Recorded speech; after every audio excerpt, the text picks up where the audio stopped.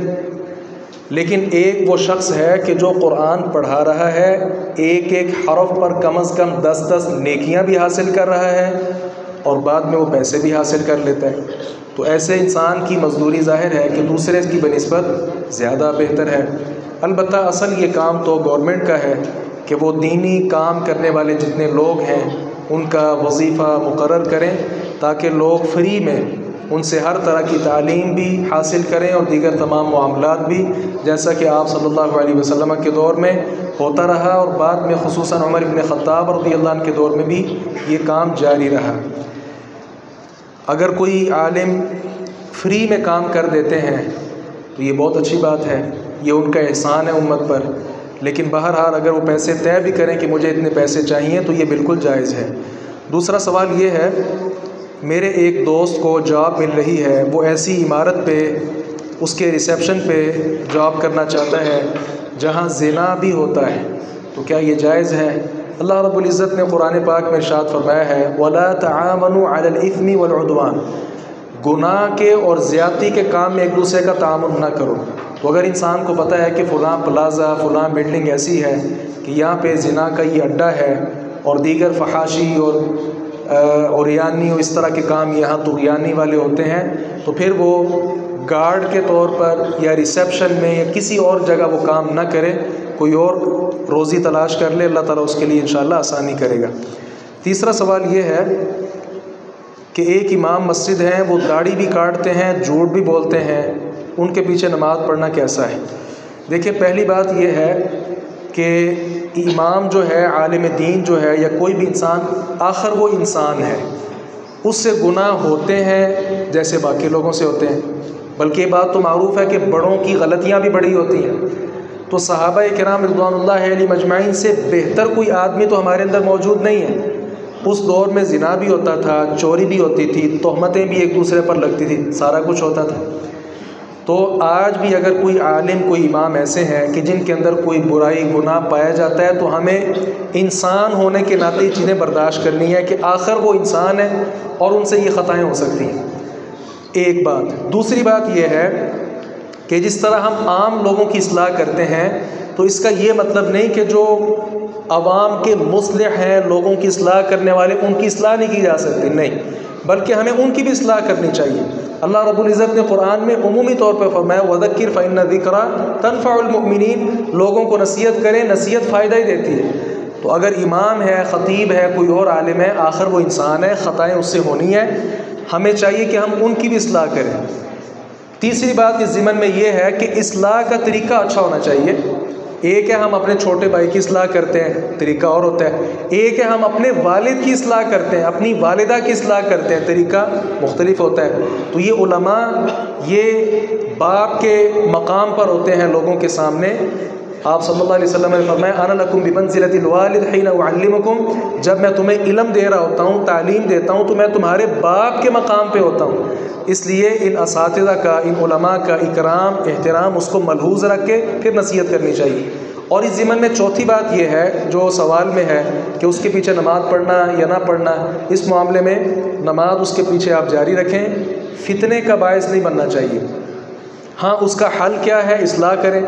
بالفرض اگر وہ اصلاح قبول نہیں کرتے، داڑھی بھی کاٹتے ہیں، جھوٹ بھی مشہور ہے، سارا کچھ چل رہا ہے ساتھ ساتھ، پھر ایسا انسان امامت کا حقدار نہیں ہے، کیونکہ زیادہ بڑی غلطی یا ایسی غلطی جو لوگوں میں نمایاں ہو، وہ امام آدمی کے شایان شان نہیں ہے۔ آپ صلی اللہ علیہ وسلم نے ایک صحابی کو دیکھا تھا، ظاہر ہے صحابہ سے مختلف باتیں سرزد ہو جاتی تھی، تو ایک نے قبلے کی طرف تھوک دیا، آپ نے فرمایا اس کو آئندہ سے امام نہ بناؤ، ٹھیک ہے اچھا آدمی ہے لیکن امام اس کو نہ بناؤ۔ اس کے بعد اگر اس نے آگے ہونے کی کوشش بھی کی تو لوگوں نے پیچھے کر دیا کہ نہیں، آپ نے فرمایا تھا تم امام نہ بنو۔ اب یہ اس کے اندر خطا تھی کہ اس نے قبلے کی طرف رخ کر کے تھوکا، اس لیے معلوم یہ ہوتا ہے کہ ایسے آدمی کی امامت پھر درست نہیں ہے، لیکن اس کا طریقہ فتنے والا نہیں ہونا چاہیے۔ آپ کو چاہیے منتظم سے بات کریں، انتظامیہ سے کہیں معاملہ یہ ہے اور آپ اس کی جگہ کوئی اچھا عالم امام رکھ لیں، یہ ایک طریقہ ہے۔ وگرنہ آپ لوگوں میں بات کریں گے تو فتنہ پھیلے گا، اور فتنہ یاد رکھیں کبھی بھی اس کے اندر خیر نہیں ہوتی، فتنے کے اندر ہمیشہ شر ہی ہوتا ہے۔ آخری سوال یہاں یہ لکھا ہے کہ اگر حافظ قرآن پاک بھول جائے تو کیا اس کو گناہ ہوگا؟ بھائی دیکھیں، قرآن پاک کا جو حفظ ہے یہ کوئی آسان کام نہیں ہے، اس پہ زندگیاں صرف ہوتی ہیں، ایک ایک لفظ کو رٹا لگانا، یاد کرنا، یہ تو حفاظ ہی بتا سکتے ہیں کتنا مشکل کام ہے۔ تو اس مشکل کام کا مطلب یہ نہیں ہے کہ اگر وہ ایک آیت بھی بھول جائے، ایک سورت بھول جائے تو اللہ تعالیٰ اس کو گناہ دے گا اور کل قیامت کے دن کوئی اندھا کر کے اٹھائے گا، ایسا کچھ نہیں ہے۔ قرآن پاک میں جو آیتیں ہیں نا، وَمَنْ أَعْرَضَ عَنْ ذِكْرِي فَإِنَّ لَهُ مَعِيشَةً ضَنْكًا وَنَحْشُرُهُ يَوْمَ الْقِيَامَةِ أَعْمَىٰ، جو ذکر سے اعراض ہے، یہ قرآن پاک کا حفظ بھولنا نہیں ہے۔ یہ لوگوں نے غلط اس کی تفسیر مشہور کر دی۔ اس کی اصل تفسیر کیا ہے کہ جو قرآن سے اعراض کرتا ہے، قرآن پر عمل نہیں کرتا، ایسا انسان کل قیامت کے دن اندھا کر کے اٹھایا جائے گا۔ حافظ قرآن بھول سکتا ہے، بلکہ خود صحیح بخاری کی حدیث ہے، نبی اکرم صلی اللہ علیہ وسلم بھی ایک بار بھول گئے تھے۔ اب دیکھیں، آپ تو صاحب قرآن ہیں، آپ پہ تو قرآن نازل ہوا تھا، آپ بیٹھے تھے، ایک آدمی قرآن پڑھا تھا، آپ نے فرمایا اللہ اس پر رحمت کرے، اس نے یہ آیت پڑھی، مجھے یہ بلا دی گئی تھی، اس کے پڑھنے سے مجھے یاد آ گئی۔ تو اگر صاحب قرآن کو وقتی طور پہ قرآن کی کوئی ایک آیت بھول سکتی ہے تو آج ہمیں کیوں نہیں بھول سکتا؟ حافظ قرآن آپ دیکھتے ہیں تراویح سناتا ہے، کتنی غلطیاں ہو جاتی ہیں، تو یہ ہو سکتا ہے، اس کا کوئی گناہ نہیں۔ لوگ یہ بات مد نظر رکھ کے اپنے بچوں کو حفظ ہی نہیں کرواتے، خصوصاً بچیوں کو حفظ نہیں کرواتے کہ نہیں یہ بھول جائے گی تو گناہ ہوگا۔ گناہ کوئی نہیں ہے۔ ہاں، علماء نے اس حد تک کہا ہے کہ حافظ قرآن کو چاہیے قرآن کی حفاظت کرے، اس کو یاد رکھے، روزانہ اس کا کوئی نہ کوئی حصہ تلاوت کیا کرے۔ اگر خود سے سستی کرتا ہے، قرآن سے تعلق بالکل ہی اس نے ختم کر دیا ہے، تو پھر علماء نے لکھا ہے کہ اس پر گناہ ہوگا، کیونکہ اس نے ایک بہت بڑی نعمت اللہ تعالیٰ کی حاصل کرنے کے بعد اس کو ضائع کر دی ہے۔ اس نعمت کے ضیاع پر اس کو بہرحال گناہ ہو سکتا ہے، اس لیے حفاظ کو چاہیے کہ وہ قرآن پاک اس کا ورد وہ جاری رکھے۔ جزاکم اللہ خیرا۔ سر، جہری نمازوں میں اگر امام صاحب قرات کر رہے ہیں اور دوران قرات کسی نعمت کا ذکر آتا ہے یا عذاب کا ذکر آتا ہے تو اس سے پناہ اور اللہ سے سوال کیا جا سکتا ہے؟ امام صاحب اگر نماز پڑھا رہے ہیں اور جہری قرات ہے، اور اگر سورہ مبارکہ میں آیت میں کسی نعمت کا، جنت کا تذکرہ آئے تو کیا اس پر انسان جنت کا سوال کرے؟ عذاب کی آیت ہے تو عذاب سے پناہ کا سوال کرے، کیا یہ درست ہے؟ رسول اللہ صلی اللہ علیہ وسلم جب تلاوت کرتے تھے تو آپ صلی اللہ علیہ وسلم تو ایسا کرتے تھے، عذاب والی آیت آتی تو آپ پناہ مانگتے، اور جنت والی آیت آتی تو جنت کا سوال کرتے۔ لیکن صحابہ کرام جو مقتدی حضرات تھے، ان سے اس طرح کی کوئی بات بھی منقول نہیں ہے، لہذا اگر امام کر لے تو یہ بالکل جائز ہے، بلکہ امام کو کر بھی لینا چاہیے۔ مقتدی حضرات کے لیے دلیل کوئی نہیں ہے، اگر کر لیں تو بہرحال روکا نہیں جا سکتا۔ نماز پڑھ تشہد میں بیٹھے ہوئے ہیں تو چھوٹا بچہ آ گیا، اس نے پیشاب کر دیا، کپڑے خراب ہو گئے ہیں، تو نماز پوری کر لیں گے یا دوبارہ پڑھیں گے اسلام کے اوپر سے؟ بچہ چھوٹا ہے، 2 سال ہے یا بڑا؟ 2 سال سے اوپر۔ 2 سال سے اوپر ہے۔ نماز ہم پڑھ رہے ہیں اور تشہد میں ہے، بچہ آ کر پیشاب کر دیتا ہے، تو کیا اس صورت میں نماز توڑ دی جائے گی یا نماز کو جاری رکھا جائے گا؟ بچہ اگر پیشاب کر دیتا ہے تو اس کے ساتھ ظاہر ہے انسان کے جو کپڑے ہیں ان پر ناپاکی آ گئی ہے، تو اگر وہ چلے جائے اور جا کر کپڑے اپنے صاف کر کے بدل کے پھر آ کر یا ان کپڑوں کو دھو کر نماز پڑھ لے تو یہ بہرحال زیادہ بہتر ہے۔ بارک اللہ فیکم۔ شیخ، سجدے میں قرآنی دعائیں پڑھ سکتے ہیں فرضی نماز میں؟ سجدے میں قرآنی دعائیں پڑھی جا سکتی ہیں؟ نہیں، بالکل نہیں۔ رسول اللہ صلی اللہ علیہ وسلم نے فرمایا نہیت ان اقرأ القرآن راکعا او ساجدا، رکوع کی حالت میں اور سجدے کی حالت میں قرآن پاک پڑھنا منع ہے۔ قرآن بطور قرآن پڑھیں یا بطور ذکر پڑھیں یا بطور دعا پڑھیں، بہرحال وہ قرآن ہے۔ لہذا اگر قرآنی دعا نماز میں کرنی ہو تو اس کا بہترین حل یہ ہے کہ تشہد کی ساری دعائیں مکمل کر کے سلام پھیرنے سے پہلے انسان کو اختیار ہے کہ جو بھی دعا وہ کرنا چاہے کر سکتا ہے، قرآنی، غیر دعانی، ہاں عربی میں قرآنی، غیر قرآنی، کوئی دعا بھی وہ کرنا چاہے وہ کر سکتا ہے۔ جی، ربنا آتنا فی الدنیا حسنہ، یہ دعا پڑھی جا سکتی ہے، بالکل پڑھ سکتے ہیں، کوئی حرج نہیں۔ اور ایک اگر رکعت رہ جائے، کچھ لوگ اسلام کے دوسری دفعہ امام صاحب نے السلام علیکم ورحمۃ اللہ کہا، دوسرے پڑھنے کے پہلے سے کھڑے ہو جاتے ہیں۔ ہاں، اگر کسی کوئی رکعت رہ گئی ہے تو اس نے اٹھ کر ظاہر ہے وہ رکعت مکمل کرنی ہے، تو امام صاحب جب ایک سلام پھیرتے ہیں تو وہ آزاد تو ہو جاتا ہے، وہ اٹھ کر دوسری رکعت اپنی پڑھ سکتا ہے، لیکن بہتر ہے کہ امام صاحب کی دوسری سلام کا بھی انتظار کر لیا جائے۔ تاکہ وہ مکمل فارغ ہو جائیں اور پھر یہ اٹھ کر اپنی بقیہ نماز پوری کر لیں۔